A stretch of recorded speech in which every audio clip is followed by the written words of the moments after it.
New at 4, controversy over a cup of water. It's leading to a new winner of the OC Marathon. Organizers revoked the man's title after he took the cup from his dad. NBC4's Amber Frias spoke with him, as well as a second-place runner who got bumped to first. She joins us from the Orange County Fairgrounds. Amber, what a story.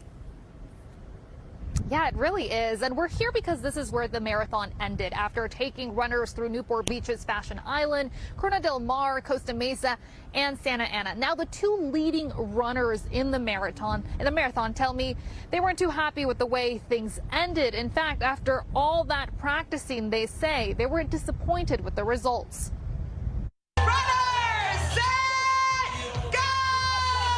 Thousands of runners from around the world met at the starting line for the OC Marathon on Sunday. Among them was Esteban Prado from Fountain Valley, a relatively new marathon runner, but one who had hopes of taking first place in his second race.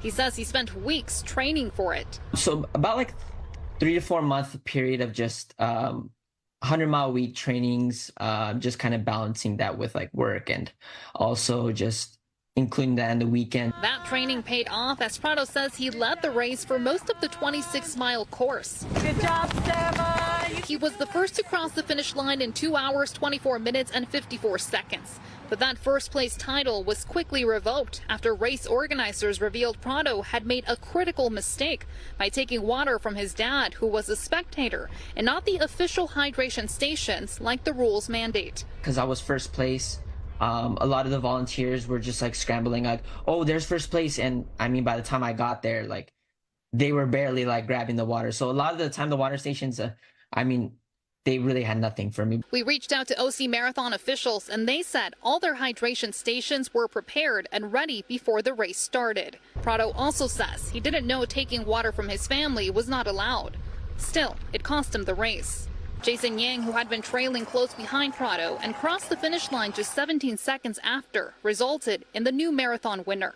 Amazing, and also like just super happy that it's over, and just very accomplished.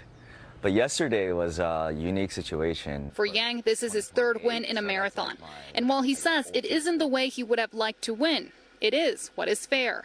I think it should be an even playing field, to be honest. As the dust settles, this year's OC Marathon is a good reminder runners know and follow all the rules. For Prado, title or not, he's proud of his accomplishments. I kind of did all the work from point A, so it's just kind of like a good indicator for me of where I'm at.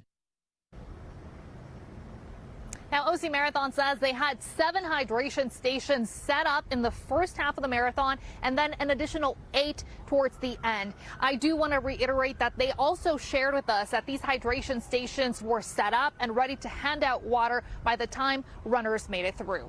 Live in Costa Mesa, Amber Frias, NBC4 News.